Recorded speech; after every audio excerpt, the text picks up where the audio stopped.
Kalau mau makan, pakai ya. Pokoknya ada cover harus tunjuk-tunjuk. Ya.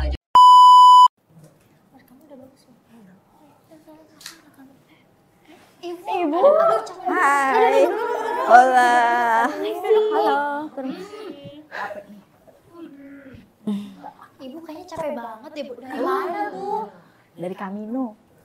Camino kayak pernah denger ya? Iya. Apa ya? Apa ya, Bu, Camino ya?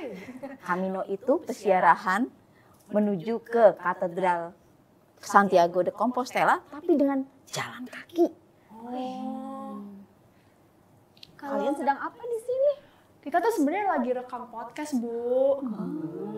Makanya tuh ada kamera di sana, di sana. Wah, kita masuk podcast dong ya? Iya, Bu. Say hi dulu dong. Halo. Halo. Nah, mungkin ada bagusnya kalau misalnya kita langsung mulai aja nggak sih? Karena tadi Camino tuh kayaknya benar-benar menarik gak sih? Tapi kita perkenalan dulu nggak sih? Iya dong. Ayo. Nama saya Trisha. Dan saya Audrey. Selamat datang di podcast Santa Ursula BSD. Ibu-ibunya juga perkenalan juga dong. Boleh? Mulai dari Ibu. Nama saya Ibu Monica di Yanti. Saya di SMP. Biasanya mengajar di SMP. Saya Ibu Darpi, guru TK, Santa Ursula BSD, sudah kurang lebih 20 tahun. Saya Bu Igi, juga di TK Santa Ursula BSD. Saya Bu Wahyu, saya dari SMA Santa Ursula BSD. Nah, coba Bu, aduh penasaran banget nih Bu, ini Camino nih apa sih Bu? Seperti tadi saya bilang, peziarahan, tapi dengan jalan kaki. Maka kami selama peziarahan bertemu dengan banyak orang yang juga berjalan kaki. Rutenya macam-macam. Tapi kami lewat rute Inggris atau Inggris. English Way, English Way selama 6 hari. 6 hari. Wah, lama banget Bu. Tapi kalau didengar ya dari nama katedralnya, nama rutenya, kayaknya bukan dari Indonesia ya Bu? Iya, bukan. Itu adanya di Spanyol. Wah, Di Eropa. jauh banget tuh Bu. Iya. Kita jauh-jauh nih jalan kaki ke Spanyol. Ya, kalau orang bilang pasti, ngapain jalan kaki jauh-jauh ke Spanyol. Nah, itu mungkin bagi yang belum tahu, tapi bagi kami itu sebuah cita-cita, sebuah harapan kami bisa melakukan Camino Santiago de Compostela ini. Jadi yang mengajukan trip ini tuh siapa dulu ya, Bu? Sebenarnya bukan mengajukan, tapi ya saya, terus terang saya itu yang paling ingin dan punya niat sangat besar. Saya mengajak Bu Wahyu, oke, nanti saya izin suami ya, boleh. Saya ngajak Ibu Wigi, entar dulu iya kali, tahun lalu saya baru pergi dari luar negeri, pergi lagi. Nah, karena namanya juga kaum mendang-mending kan, harus memikirkan finansial juga, biaya juga ya. Dan nanti dulu dah ya, terus ngajak Monik. Mau, tapi kalau cuma Camino nggak mau, saya maunya mampir-mampir. Nah, akhirnya Bu Wigi berpikir, kalau tidak sekarang, kapan saya akan pergi? Nanti nggak akan punya teman yang sevisi untuk pergi ke Camino. Akhirnya ya mungkin atas rahmat Tuhan lah ya, Bu Wigi ya langsung oke, jalan. Akhirnya jadilah kami berempat ini, kuartet Camino, menentukan sendiri, mengerin sendiri, dan jadilah kami menikmati perjalanan Camino. Keren banget ya. Itu kira-kira satu rutenya itu bisa berapa lama ya, Bu? Satu rute. Wah, kita bagi perjalanan itu jadi 6 hari. Total semuanya itu 120 km kurang lebih. Jadi setiap hari kami harus berjalan sekitar 4 sampai 8 jam kadang-kadang. Antara 13 kilo sampai 29 kilo. Itu yang kami lakukan selama 6 hari perjalanan. Wah, kalau kayak gitu, wah fisiknya harus kuat banget gak sih Bu? Oh pasti, karena persiapannya juga yang terpenting fisik ya. Fisik, mental, dan juga finansial. Iya. Coba Bu, saya penasaran deh, persiapan Ibu tuh seperti apa sih? Apa aja yang perlu disiapin? Mungkin dari dokumen, kan ini kan luar negeri ya, aduh pasti butuh paspor, visa, belum lagi fisik sama mental kan tadi Ibu bilang. Dari fisik dulu nih ya, dari fisik kami karena sulit sekali mencari waktu untuk latihan bersama, maka kami punya target setiap orang. 1 hari minimal 5 km berjalan. Wow.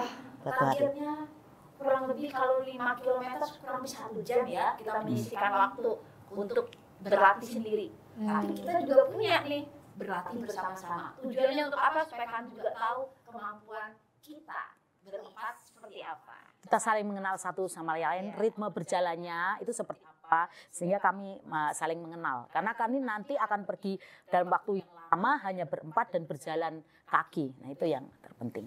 Iya, betul sekali karena kami berempat ini, terutama saya baru kenal dengan Ibu Monik pada saat Kamino ini, dengan Ibu Wahyu juga. Jadi benar-benar latihan itu membantu membangun kebersamaan kami berempat. Kan tadi Ibu juga bilang, Ibu stop gitu kan ya, jadi nggak langsung jeblos ke katedral kan? Ya, kami itu memulai jalur Kamino yang kami ambil itu jalurnya namanya jalur English Way. Nah itu start pertama, poinnya itu di kota Ferrol ya, A Coruña di Spanyol, titik nolnya di situ. Jadi kami dari Ferrol menuju ke kota berikutnya namanya Neda, terus dari Neda Pontedome, nah Pontedome terus Betanzos, Siguero, Santiago. Nah seperti itu. Jadi Kalau yang kayak foto ini di mana, Bu? nah inilah titik nol perjalanan Kamino dengan mengambil jalur English Way. Ini di kota Ferrol. Titik nolnya. Titik nol. Tuh. Terus ini di mana ya, Bu? Ini masih perjalanan dari Ferrol ke Neda. Kebetulan hujan ya. Ini mudah mendekati Neda dan view-nya sangat bagus. Segala kelelahan, rintik hujan itu terbayarkan ya. Jadi kita benar-benar dimanjakan oleh alam, pemandangan. Nah ini sebenarnya hujan. Tapi kami bisa melawan hujan itu dengan masih membawa carrier, terus membawa pakai ransel gitu. Masih bisa senyum di foto. Kalau yang ini gimana ya, Bu? Nah, ini sudah sudah mendekati penginapan ini. Jadi udah karena hari pertama udah mau selesai, mau mendekati ke penginapannya. Kalau ini di hutan mana ya, Bu? Ini kami melewati hutan juga nih, tapi hutannya tidak seperti di Indonesia ya, hujan tropis yang lebat sekali. Ini sudah ada treknya, jalurnya untuk pejalan kaki. Jadi lumayan aman dan nyaman. Dan kita nggak akan mungkin tersasar. Karena setiap jalan itu pasti ada tugu-tugunya yang memberitahu kemana kami harus berbelok, kemana kami harus berjalan. Yang kayak gini ya, Bu? Ya, betul. Ya, titik. Ketemu ini seperti anugerah kan. Kalau ini sama siapa itu, Bu? Oh, ini sama-sama peziarah orang dari Australia. Ya, jadi ketika peziarah itu sangat memungkinkan kami itu berjumpa dengan banyak orang dari berbagai negara gitu ya. Kita saling menyapa nih kalau udah ketemu kayak Buen Kamino itu sebagai awal untuk membangun sebuah komunikasi gitu. Jadi sesama peziarah gitu dengan berbagai macam latar belakang bahasa, nah dari macam-macam negara kami bertemu dan dipersatukan dalam perjalanan gitu. Ini udah di katedralnya ya, Bu? Nah, ini adalah Tampak depan ya. Katedral Santiago tampak depan dan lihat yang kami bawa itu ini apa? Kredensial. Kredensial yang kami sebut namanya itu kredensial. Nah, ini seperti ini kami tunjukkan. Nah, karena ini adalah seperti apa sih? Selama Tiket. kami berjalan, nanti kami akan mendapatkan Cap. Ya. Jadi di tiap hotel atau di restoran yang kami temui, kami bisa meminta cap ini. Ini sebagai tanda bahwa kami benar-benar melakukan perjalanan ini dengan jalan kaki. Ini dia buktinya. Setelah sampai di katedral kami Santiago, kami akan menukar ini Dengan sertifikat. seperti ini. Ada nama kami masing-masing Nama kami dan masing-masing. ada rutenya beserta dengan jumlah kilometernya. Wih, Ya, lengkap ya? lengkap. Tapi saya penasaran deh, Bu. Sebenarnya kayak Bu Darti waktu itu bilang kan ngapain ya jalan jauh-jauh 120 km, kan lebih mending di kasur gak sih, Bu? Aduh, guling-guling di kasur gitu. Saya penasaran deh, Bu. Sebenarnya apa motivasi atau apa yang menginspirasi Ibu untuk melakukan Kamino ini? Sebenarnya kita beda-beda ya. Awalnya sih saya pertama mendengar saat retret dengan Romo Rio Mursanto.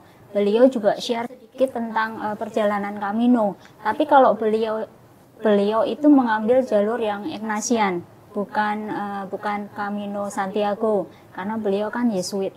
Jadi Kebalikan arah ya. Kebalikan arah.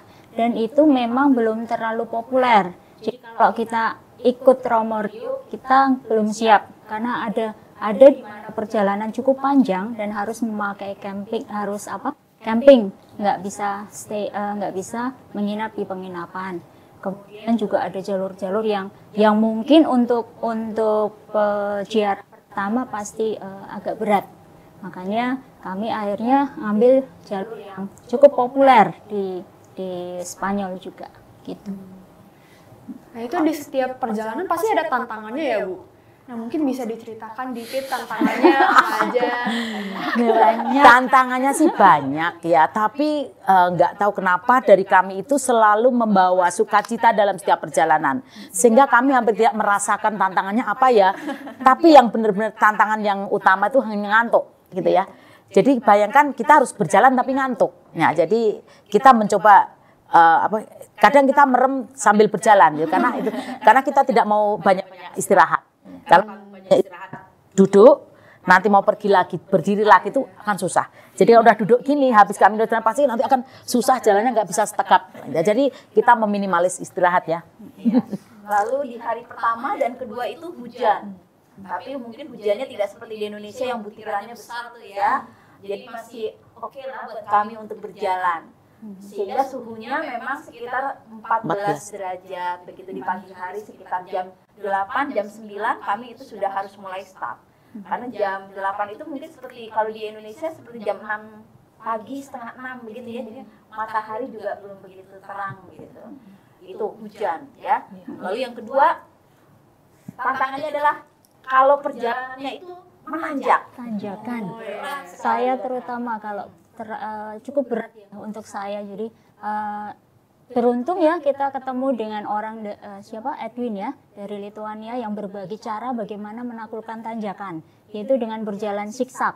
Dan itu memang berhasil untuk beberapa tanjakan. Untuk tanjakan-tanjakan tertentu tetap harus ngos-ngosan.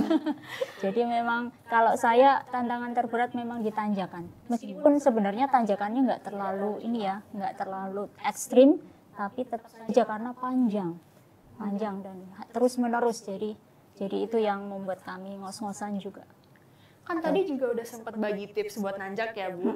Mungkin ada tips-tips lagi buat di selama perjalanannya bagi teman-teman yang juga pengen ikut Camino. Kalau dari saya, mungkin sedikit belajar bahasa Spanyol.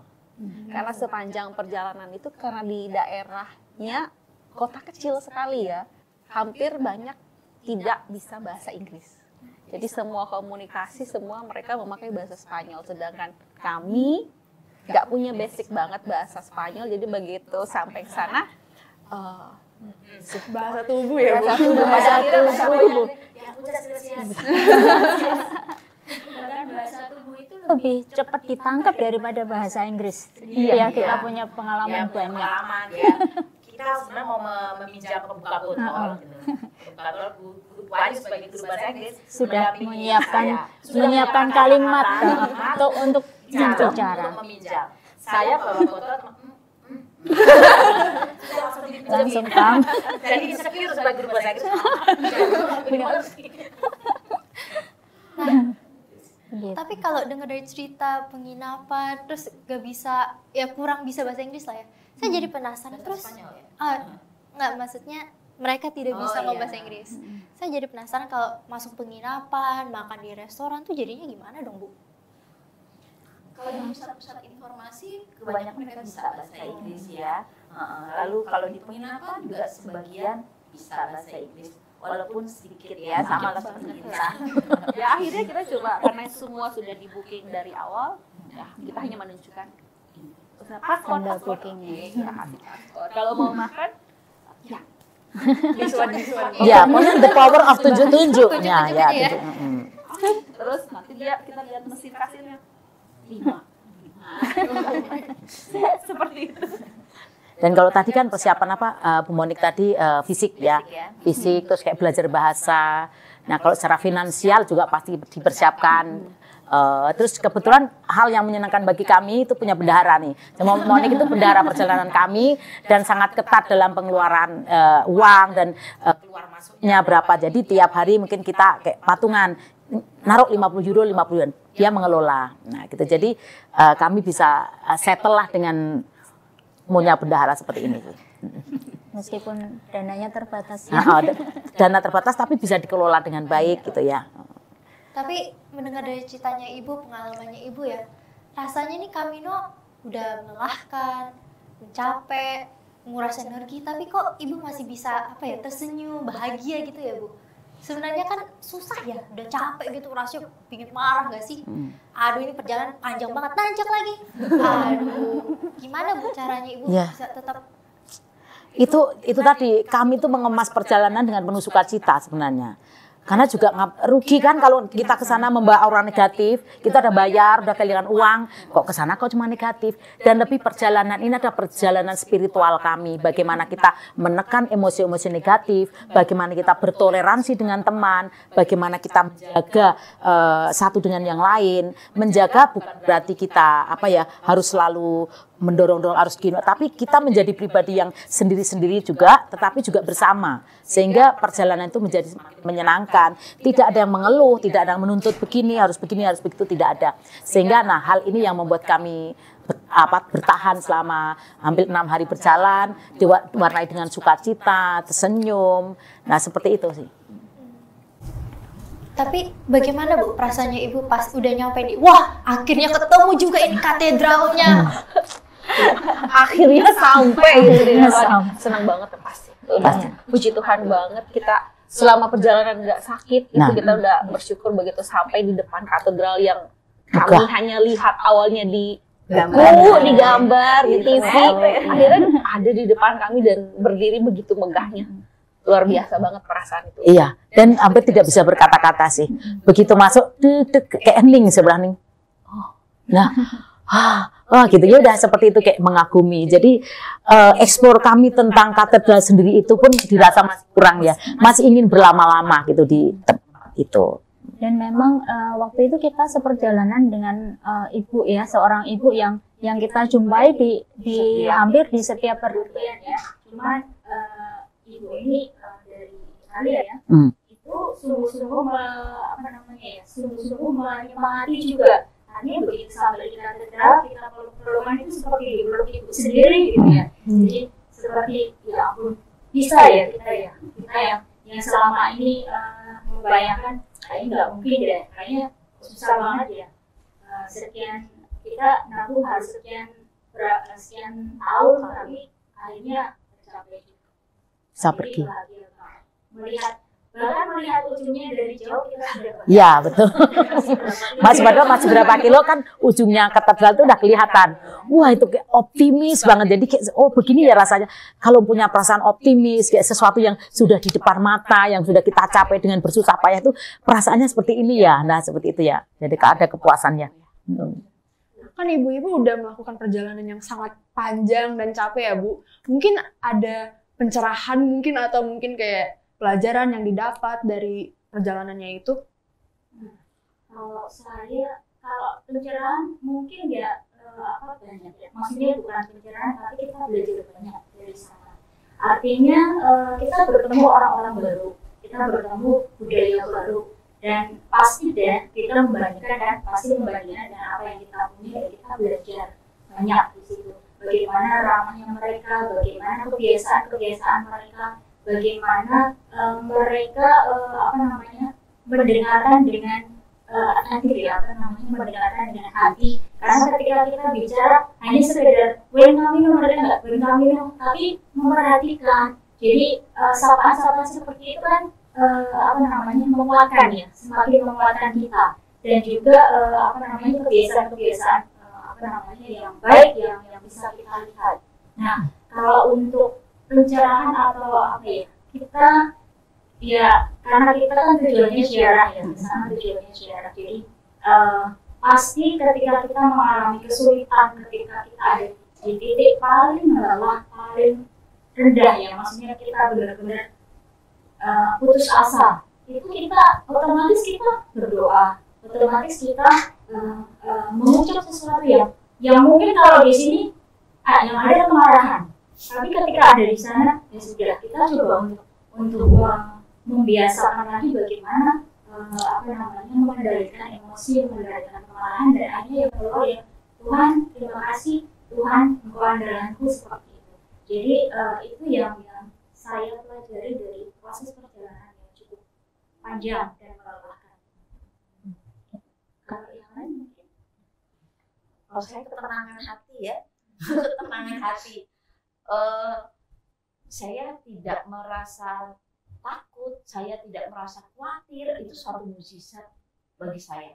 Dan itu membawa, setiap hari itu membawa semangat dalam perjalanan, setiap perjalanan. Setiap pagi itu kami tidak lagi ada keluhan, tetapi kita mau lihat apa lagi nih? Saya mau ketemu apa lagi? Siapa? Bagaimana? Itu sesuatu tantangan buat saya setiap hari. Seperti tadi Bu Ayu, kadang kita merasa lelah, capek, ya betul, tapi tidak ada rasa kata-kata umpatan, tidak ada rasa ketakutan atau putus asa sekalipun. Kalau Bu Igi katakan, pernah berkata begini, Bu Igi pernah mengatakan ke saya gini, gimana mau putus asa? Kalau mau putus asa, lalu kita berhenti di sini kan? Karena nggak ada taksi, nggak ada bis. Terus mau ngapain kalau kita putus asa? Tidak akan membawa penyelesaian kalau kita putus asa. Jadi mau tidak mau kita harus berjalan, dan berjalannya itu penuh dengan semangat dengan ketiga teman-teman ini yang hebat-hebat. Saya pikir mereka saling memberi support di antara kita. Itu yang membahagiakan buat saya selama dalam perjalanan. Tidak ada rasa kecewa, tidak ada rasa putus asa, tidak ada rasa takut buat saya, karena saya merasa bahwa Tuhan tuh udah kirim mereka untuk menggandeng saya sampai ke Katedral Santiago. Mungkin ada rencana perjalanan berikutnya, Bu? Nah, dulu ketika kami belum Camino nih, teman-teman yang sudah pergi Camino bilang, nanti kalau udah Camino pasti pengen balik lagi. Nah, mustahil balik lagi, orang jalan. Saya yang benar-benar ngapain jalan kaki balik lagi 2 kali, ngapain? Yang pertama aja belum terjadi lah, mungkin balik lagi. Tapi ternyata ketika kami sudah melakukan perjalanan kami yang pertama, niatan balik lagi itu besar sekali. Jadi kami itu punya kekuatan untuk kembali lagi melakukan perjalanan Camino dengan jalur yang berbeda. Mungkin jalur lebih lama, ya mungkin kita ambil yang 14 hari atau yang 12 hari gitu. Gitu ya. Mungkin 2 atau 3 tahun lagi ya. Ya, mudah-mudahan. Sebenarnya omongannya doa ya. Jadi kayak doa. Kadang-kadang kita sampaikan, kita ingin itu mohon doa. Karena benar-benar perjalanan kami itu lancar, itu berkat doa dari banyak orang, berkat support dari banyak orang. Itu luar biasa. Betapa kami dicintai, betapa kami didukung, sehingga perjalanan kami menjadi ringan. Jadi menjadi sesuatu yang luar biasa. Dan ketika mereka doakan ya, doakan kami ya, doakan. Nah, ketika dalam perjalanan itu, itulah kami membawa orang-orang yang nitip doa-doa yang ingin mereka sampaikan kita bawa. Termasuk ketika sudah ikut misa di Katedral Santiago, harapan-harapan mereka kita satukan ya. Jadi tidak hanya berdoa untuk diri sendiri, tetapi juga berdoa untuk orang-orang yang menitipkan doa pada kami. Jujur, benar-benar mengharukan banget gak sih dengan cerita mereka? Rasanya kita aja yang ikut Obi ya, udah capek banget. Aduh, ngomong-ngomong, tapi ini ibu-ibu di sini jalannya lebih panjang nih daripada kita, menanjak juga. Terus harus keluarin duit sendiri, kita kan enggak ya? Kita kan enggak. Saya aja jalan 1 kilo aja udah ngos-ngosan, Bu. Nah, Tapi ibu-ibu di sini keren banget gak sih? Bisa tetap semangat, bahkan bisa bersyukur loh. Aku kayaknya di Obi tuh kayaknya nggak ada syukur-syukurnya sih jujur. Bersyukurnya tuh pas sudah mau tidur aja, terima kasih Tuhan saya bisa tidur gitu dong. Makanya kami berusaha menuliskan pengalaman-pengalaman kami, refleksi kami dalam perjalanan itu kita berusaha menuliskan dalam sebuah buku. Ya, mungkin nanti ya buku ini bisa menjadi inspirasi bagi siapa saja yang ingin pergi, yang punya minat. Nah, ini, ada di sini ada tips-tips kami bagaimana merefleksikan perjalanan. Nah, ini kami membuat buku langkah kecil menuju Santiago de Compostela. Karena ini merupakan pengalaman besar pertama bagi kami dan kami ingin membagikan sehingga masih banyak orang terinspirasi, terutama anak-anak muda ya. Anak-anak muda di Indonesia coba melakukan perjalanan yang berbeda gitu. Itu akan mengasihkan. Ya, Bu Monika. Pasti ada yang dipelajari. Pasti kita waktu berangkat juga ngapain ya, jalan segitu jauhnya, tapi ternyata dalam perjalanan memang banyak hal baru yang akhirnya ketika pulang nggak menyesal sama sekali. Jadi memang banyak sekali ininya, inspirasinya. Kami tidak menyangka kalau perjalanan kami itu ternyata membuat orang terinspirasi juga gitu. Lalu banyak orang bertanya juga tentang Camino de Santiago dan mereka ingin ikut juga gitu. Jadi kami ingin membagikan pengalaman kami, informasi yang kami tahu ke banyak orang. Sehingga harapannya banyak orang juga yang tertarik dan mau mencoba Camino de Santiago. Berarti kalau biar orang-orang ini bisa tahu nih Bu, perjalanannya Ibu, pengalamannya Ibu, refleksinya Ibu, berarti ini buku dijual ya? Dijual apa? Coming soon. Nanti akan kami cetak ya. Ini akan diperbanyak untuk siapa saja yang bisa ingin membaca atau ingin tahu lebih jauh perjalanan kami. Itu yang memang perjalanan yang sangat menyenangkan sih, mengembirakan. Sehingga banyak teman-teman yang mungkin mengikuti media sosial, saya, menyenangkan sekali. Terus dia bilang, ajak dong saya, boleh ikut enggak? Nah, seperti itu. Artinya terinspirasi ya, semoga mereka akan melakukan seperti yang kami lakukan. Jadi Ingat bagi ya. teman-teman yang mau penasaran, boleh dibeli bukunya. Jangan lupa ya, coming soon ya, ditunggu. Tapi lebih pada untuk siapa saja yang melihat podcast hari ini, berharap Nih kalian juga bisa mencoba melakukan perjalanan Camino, ambil rute mungkin yang terpendek dulu, jadi nanti bisa melakukannya. Ini perjalanan ini tidak hanya untuk kami orang tua, tapi yang anak-anak muda juga banyak ya, Monik di sana. Wah, aku sih belajar banyak ya dari omong-omong kita di sini. Walaupun cuma sekedar ngobrol-ngobrol, cuma rasanya aku mendapati apa yang dipelajarin juga nggak sih? Setuju. Nah, kayaknya penontonnya juga udah pada penasaran gak sih? Pengen order bukunya juga. Kayaknya udah deh, kita rangkum aja ini ke dalam buku itu. Bener, biar nanti mereka baca sendiri. Ya, ini adalah pembukaannya kita ya. Ceritanya selanjutnya ada di sini, bagaimana jalur-jalur yang kita ambil gitu. Nah, dan juga nih, khusus untuk host nih, kami bawa nih ya, oleh-oleh. Ini sebenarnya hanya magnet kulkas sebenarnya ya. Tapi magnet kulkas ini kalian pandangi, Semoga bisa menjadi semoga menjadi inspirasi dan doa. Karena kalau saya biasanya dapat souvenir tempelan kulkas, itu saya taruh di kulkas, diamini. Dan pasti akan terjadi ke sana, khusus hostnya. Kasih. Ya, saya tahu terinspirasi, biasa terjadi gitu kan. Biasanya kalau saya melihat tempelan-tempelan ini bisa terjadi. Amin. Oke, mungkin untuk episode hari ini itu dulu ya Bu. Terima kasih banyak untuk ibu-ibunya yang udah meluangkan waktunya hari ini. Dan juga terima kasih bagi penontonnya. Dan kalau misalkan ada saran atau topik untuk episode selanjutnya, boleh di komen di bawah ya. Kalau gitu, terima kasih semua sudah menonton dan salam Sanurian. Bye-bye. Bye-bye. Buen Camino. Buen Camino.